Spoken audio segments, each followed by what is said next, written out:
Hello guys, आज की इस वीडियो में मैं आपको पास्ट कंटिन्यूअस टेंस के बारे में बताने वाला हूं। इसके पहले की वीडियो में ऑलरेडी पास्ट का जो प्रीवियस टेंसेस है लाइक पास्ट इंडेफिनिट है या प्रेजेंट के 4 टेंसेस है वो मैं एक्सप्लेन कर चुका हूं। अगर आप लोगों ने वो वीडियोस नहीं देखी है तो डिस्क्रिप्शन बॉक्स में मैं उसका लिंक शेयर कर रहा हूं, आप वहां पे जाके उन वीडियोस को देख सकते हैं। ओके, तो आइए समझते हैं कि पास्ट कंटिन्यूअस टेंस क्या होता है और किस तरीके से उसको ट्रांसलेट करना होता है, उसके क्या स्ट्रक्चर्स हैं, क्या रूल्स हैं।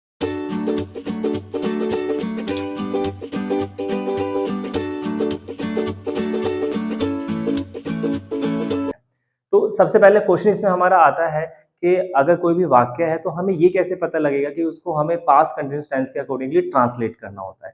तो सबसे पहले क्या करना है, अगर किसी भी वाक्य के अंत में, हिंदी में वाक्य है, वाक्य के अंत में रहा था, रहे थे, रही थी, इनमें से कुछ होता है तो उसको क्या करना है, पास्ट कंटिन्यूअस टेंस के अकॉर्डिंगली ट्रांसलेट करना होता है। इंग्लिश में कैसे पहचाने, इंग्लिश में डेफिनेशन ये होती है पास्ट कंटिन्यूअस टेंस की कि अगर if any action is going on, if any action was going on in the past, okay, यानी पास्ट में अगर कोई भी एक्शन आपका गोइंग ऑन है, कंटिन्यूअसली वो चल रहा था, तो हमें क्या करना है, उसको पास्ट कंटिन्यूअस टेंस के अकॉर्डिंगली ट्रांसलेट करना होता है। ओके, तो एग्जांपल्स देखते हैं पहले। इससे क्या होता है, he was going to school means वह स्कूल जा रहा था।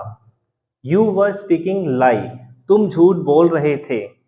आई वॉज नॉट स्लीपिंग, मैं नहीं सो रहा था।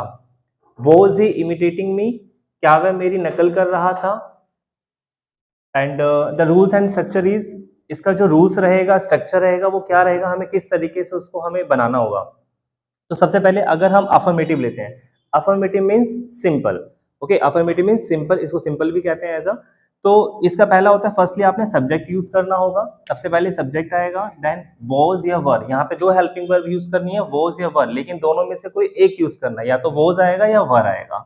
Then first form of the verb, तो वर्ब की यहाँ पे फर्स्ट फॉर्म यूज करनी है विद आईएनजी, वर्ब की फर्स्ट फॉर्म के साथ में आईएनजी लगेगा, एंड देन ऑब्जेक्ट यूज करना है। ओके, जैसे देखिए हमने किस तरीके से इसको बनाया है, हमने रोहन यहाँ खेल रहा था। ओके, सब्जेक्ट क्या है इसमें, रोहन, पहले सब्जेक्ट आएगा, तो सब्जेक्ट हमने यूज कर लिया यहाँ पे रोहन। ओके, फिर वॉज या वर में से हमें यूज करना है। अब हमें ये कैसे पता लगे कि हमें यहाँ वॉज करना है या वर यूज करना है, इसका क्या कंसेप्ट होता है, देखिए अगर सब्जेक्ट सिंगुलर है means with singular subject, okay, with singular subject, singular subject के साथ में, लाइक क्या हो सकता है सिंगुलर सब्जेक्ट, जैसे he, she, it, name, name, but ध्यान रखना एक नेम होना चाहिए। अगर दो नेम होंगे तो सिंगुलर नहीं कहलाएगा, वो प्लुरल होगा। तो with singular subject he, she, it, name होता है, तो वहां पे आपने यूज करना है वॉज।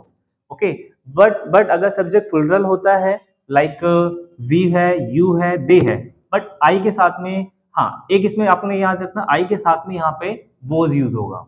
ओके, आई के साथ में वॉज यूज होगा, लेकिन वी, यू, दे, इनके साथ में वर यूज करना है। Okay, he, she, it, name, I के साथ में वॉज, वी, यू, दे, इनके साथ में वर यूज होगा। तो सिंपल सा कंसेप्ट है, हमें वॉज का भी यूज करना है, वर का भी यूज करना है, विद सिंगुलर सब्जेक्ट के साथ में वॉज यूज करना है, विद प्लुरल सब्जेक्ट के साथ में वर यूज करना है। ओके, अब इसमें क्या हो गया, रोहन आ गया, रोहन यहाँ पे सिंगुलर सब्जेक्ट है, तो हमने क्या यूज किया, वॉज, रोहन वॉज। ओके, फिर आएगा वर्ब की फर्स्ट फॉर्म, तो वर्ब इसमें क्या है, खेलना, खेलना यानी प्ले, तो प्ले के साथ में हमें वर्ब के साथ में आईएनजी लगाना है, तो प्लेइंग हो गया। ओके, देन आएगा इसमें ऑब्जेक्ट, ऑब्जेक्ट क्या है इसमें, यहाँ, तो हम यहाँ यूज कर लेंगे, यहाँ को इंग्लिश में क्या बोलते हैं, हेयर। ओके, तो यहाँ हेयर आ गया। तो इस तरीके से हमने इसको कंप्लीट एक सेंटेंस को ट्रांसलेट किया। ओके, क्या कंप्लीट बनेगा, रोहन वॉज प्लेइंग हेयर, यानी रोहन यहाँ खेल रहा था। वे तुम्हारा इंतजार कर रहे थे, अब वे को इंग्लिश में क्या बोलते हैं, दे। ओके, तो दे जो है वो एज ए प्लुरल है। ओके, दे मैंने लिखा एग्जांपल, दे क्या है, प्लुरल है, तो दे के साथ में हमें क्या यूज करना है, वर। ओके, दे वर, देन आएगा इसमें वर्ब की फर्स्ट फॉर्म, तो वर्ब यहाँ पे क्या है आपका, इंतजार करना। ओके, इंतजार यानी कि वेट, वेट के साथ में आईएनजी, तो वेटिंग आ जाएगा, दे वर वेटिंग। फिर ऑब्जेक्ट आ जाएगा, ऑब्जेक्ट में क्या है, तुम्हारा। ओके, तो यहाँ यूज करेंगे फॉर यू, राइट, तो एग्जैक्टली क्या होगा, दे वर वेटिंग फॉर यू, वे तुम्हारा इंतजार कर रहे थे। ओके, तो इस तरीके से हमें अफर्मेटिव की यानी सिंपल सेंटेंसेस बनाने। तो सिंपल सा कंसेप्ट रहेगा, पहले आपने जो है सब्जेक्ट यूज करना है, वर्ब की वॉज वर यूज करना है, वर्ब की फर्स्ट फॉर्म के साथ में आईएनजी आएगा, एंड देन ऑब्जेक्ट रहेगा। ठीक है, तो सिंपल कंसेप्ट से इस तरीके से बना सकते हैं। ओके, नेक्स्ट मान लीजिए अगर हमें नेगेटिव एग्जांपल्स बनाना हो, नेगेटिव सेंटेंस बनाना हो, तो उसका क्या स्ट्रक्चर रहेगा, बहुत ईजी है। हम इसके लिए क्या करना है, सिर्फ और सिर्फ नोट यूज करना है आफ्टर द हेल्पिंग वर्ब, यानी कि जो हेल्पिंग वर्ब है उसके बाद ही आपको नोट यूज करना है। तो पूरा स्ट्रक्चर देख लेते हैं एक बार नेगेटिव में। नेगेटिव यानी कि होता है नकारात्मक, जिसमें हम नहीं का इस्तेमाल करते हैं, नहीं का यूज करते हैं। तो पहले सब्जेक्ट आएगा, वॉज वर यूज करेंगे, देन नॉट यूज करना है, वर्ब की फर्स्ट फॉर्म के साथ सेम आईएनजी विद ऑब्जेक्ट। तो देखा जाए अफर्मेटिव नेगेटिव में डिफरेंस क्या हुआ, सिर्फ और सिर्फ हमने नॉट ऐड किया, वो भी नॉट कहाँ ऐड करना है, after the helping verb. Helping verb was verb के बाद में नॉट यूज करना है। ओके, लेट्स एग्जांपल, हम लड़ाई नहीं कर रहे थे, अब ये नहीं आ गया तो नहीं, इसका मतलब ये हो गया नेगेटिव सेंटेंस। ओके, तो इसका क्या हो जाएगा, we were not fighting. Okay, हम लड़ाई नहीं कर रहे थे, वी वर नॉट फाइटिंग। बस हमने क्या किया, यहाँ पे नॉट यूज किया, कहाँ, after the helping verb. Okay, ठंडी हवा नहीं बह रही थी, अब यहां भी नहीं आ गया, इसका मतलब ये नेगेटिव है, नकारात्मक है।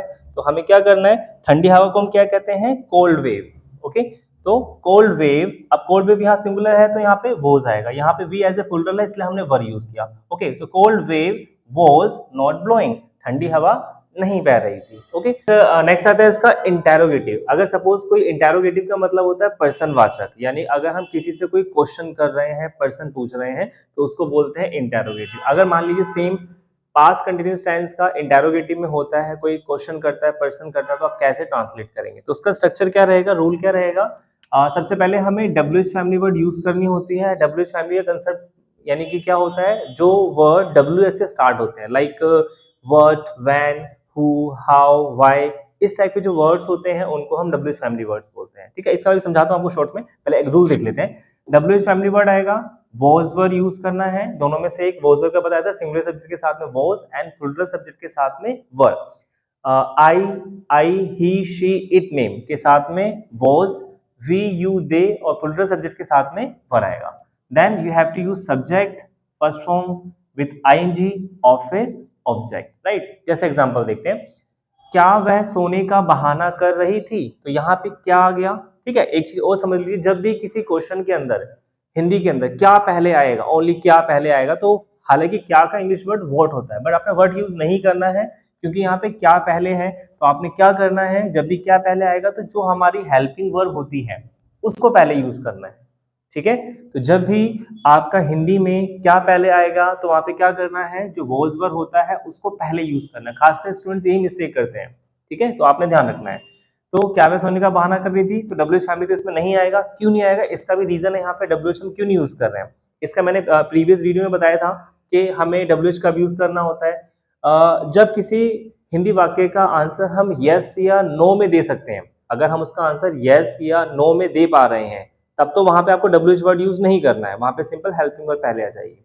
लेकिन उसका जवाब अगर हम यस या नो में नहीं दे पा रहे हैं, राइट, तो हमें वहां पे क्या करना है, अकॉर्डिंग टू जो WH वर्ड मीनिंग होगा वो यूज करना होता है। जैसे भी एग्जांपल में समझते हैं, क्या वे सोने का बहाना कर रही थी, तो पहले वॉज या वर में से क्या हमें लगाना है, हमने वॉज यूज किया है। क्यों, क्योंकि सब्जेक्ट क्या है, वह, यानी कि शी। ठीक है, तो शी सिंगुलर है तो वॉज आ जाएगा, वॉज शी। ओके, फिर आएगा आपका ऑब्जेक्ट हमने लगा दिया, सब्जेक्ट लगा दिया, फिर वर्ब की फर्स्ट फॉर्म यहाँ पे आएगी विद आईएनजी। तो यहाँ पे आपका वर्ब क्या है, बहाना करना। बहाना मीन्स होता है प्रिटेंड, आईएनजी लगा देंगे, प्रिटेंडिंग। ओके, तो यहाँ आ गया प्रिटेंडिंग। फिर ऑब्जेक्ट आएगा, ऑब्जेक्ट यानी कि सोने का, यानी स्लीप। ठीक है, तो टू स्लीप। अब टू स्लीप हमने यहाँ पे टू यूज क्यों किया, जब भी एक साथ दो वर्ब आती हैं तो दोनों वर्ब के बीच में हमें टू यूज करना होता है। ओके, तो वो शी प्रिटेंडिंग टू स्लीप। अब इसी में अगर सपोज हम WH फैमिली के वर्ड के साथ करते हैं, जैसे वह सोने का बहाना क्यों कर रही थी। ठीक है, अब इसमें क्यों हमारा बीच में आ रहा है, पहली बात। तो दूसरा, हम इसका आंसर यस या नो में नहीं दे पाए। वह सोने का बहाना क्यों कर रही थी, यस या नो, क्या एग्जैक्टली आंसर हुआ, नहीं। हमें यहाँ पे उसका एग्जैक्टली रीजन बताना पड़ेगा, आंसर बताना पड़ेगा, इसलिए हम यहाँ पे क्या कर रहे हैं, WH यूज कर रहे हैं। प्लस मैंने ये भी बताया था, जब हमारा क्यों कैसे कभी बीच में आता है, सेकंड नंबर पे आता है, लास्ट थर्ड में आता है, लास्ट में आता है, तब वहां पे हमें WH वर्ड यूज करना होता है। ओके, तो वह सोने का बहाना क्यों कर रही थी, क्यों इंग्लिश में बोलेंगे वाई, तो पहले वाई आ जाएगा, and then helping verb. Helping verb इसमें क्या है, वही आपका सिंगुलर सब्जेक्ट है तो वॉज लगाएंगे, वॉज आ जाएगा, देन सिंगुलर सब्जेक्ट है शी प्रिटेंडिंग टू स्लीप, तो कंप्लीट हो जाएगा, why was she pretending to sleep, वह सोने का बहाना क्यों कर रही थी। ओके, नेक्स्ट, क्या बच्चे कक्षा में चिल्ला रहे थे। अब यहाँ भी हमारा क्या पहले आ गया है, तो हमें हेल्पिंग वर्ब पहले यूज करनी है। अब बच्चे हैं, बच्चे क्या है, एज ए प्लूरल है, तो इसलिए हम क्या करेंगे, यहाँ पे यूज वर यूज करेंगे पहले। Were children shouting in the class, were children shouting in the class, क्या बच्चे कक्षा में चिल्ला रहे थे। अब WH के साथ यूज करते हैं, बच्चे कक्षा में कब चिल्ला रहे थे। अब कब को इंग्लिश में क्या बोलते हैं, व्हेन, तो यहाँ व्हेन यूज करना होगा, व्हेन, और सब्जेक्ट यहाँ पे प्लूरल है तो वर आएगा, when were children shouting in the class, when were children shouting in the class, यानी कि बच्चे कक्षा में कब चिल्ला रहे थे। ओके, तो इस तरीके से आपने इंटेरोगेटिव वाक्य को ट्रांसलेट करना है। ओके, नेक्स्ट आता है इंटेरोगेटिव एंड नेगेटिव, यानी कि जिसमें आपका क्वेश्चन भी हो और साथ ही साथ नोट का भी यूज हो, नहीं का भी यूज हो, तो हमें वहां पे किस तरीके से बनाना होता है, बहुत इजी है कंसेप्ट। क्या करना होता है आपको we have to use not after the subject, यानी अगर वो उसमें क्वेश्चन भी है प्लस नहीं भी है, यानी इंटेरोगेटिव भी है नेगेटिव भी है, तो हमें नोट यूज करना है आफ्टर द सब्जेक्ट। जबकि आप याद करो, पहले अगर हम नॉर्मल नेगेटिव बनाते हैं तो नॉर्मल नेगेटिव में नोट कहाँ यूज होता है, आफ्टर द हेल्पिंग वर्ब, ये पॉइंट ध्यान रखना। अगर आप नॉर्मल नेगेटिव बनाते हैं तो उसमें नोट आता है आफ्टर द हेल्पिंग वर्ब, लेकिन इंटेरोगेटिव एंड नेगेटिव के अंदर जो हम नोट यूज करना होता है वो हमें यूज करना होता है आफ्टर द सब्जेक्ट, यानी सब्जेक्ट के बाद में यूज करना होता है। ओके, जैसे let's example, was she not pretending to sleep, क्या वह सोने का बहाना नहीं कर रही थी, तो इसमें क्या हमारा आ गया पहले, ठीक है, प्लस नोट आ गया, नोट हमारा क्या है, शी सब्जेक्ट है, तो सब्जेक्ट के बाद हमने यूज किया है, तो was she not pretending to sleep, क्या वह सोने का बहाना नहीं कर रही थी। Were children not shouting in the class, क्या बच्चे कक्षा में नहीं चिल्ला रहे थे, तो यहाँ भी क्या हुआ, वर पहले आ गया और नोट जो है वो आफ्टर दी सब्जेक्ट, यानी कि चिल्ड्रन के बाद हमने यूज किया है। Okay, so were children not shouting in the class, क्या बच्चे कक्षा में नहीं चिल्ला रहे थे। ओके, तो इस तरीके से हमें क्या करना है, इंटेरोगेटिव एंड नेगेटिव वाक्य को ट्रांसलेट करना है। Okay, so I hope so video आपको समझ में आई होगी। अब नीचे मैंने आपको कुछ एग्जांपल्स दिए हैं प्रैक्टिस के लिए, यहाँ पे 2 एग्जांपल्स दिए हैं, इसको आपने करना है, आपने क्या करना है, इसको ट्रांसलेट करना है चारों टाइप ऑफ टेंस में। जैसे इसी को आपने पहले अफर्मेटिव में कन्वर्ट करना है, सेम इसी को नेगेटिव में कन्वर्ट करना है, सेम इसी को इंटेरोगेटिव में कन्वर्ट करना है, और सेम इसी को फिर इंटेरोगेटिव एंड नेगेटिव में कन्वर्ट करना है। ओके, सेम ऐसे सेकंड क्वेश्चन भी आपको चारों पार्ट्स में, चारों पार्ट ऑफ टेंस में, पार्ट ऑफ सेंटेंसेस में कन्वर्ट करने हैं। ओके, जैसे वह अपनी बहन को पढ़ा रही थी। ओके, तो इसी को आपने सिंपल में, नेगेटिव में, इंटेरोगेटिव में और इंटेरोगेटिव नेगेटिव में कन्वर्ट करना है, और इसका आपने जो ट्रांसलेशन करेंगे आप कमेंट बॉक्स में लिख करके भेजिएगा, एंड देन मैं उसको आपको करेक्ट करके बताऊंगा।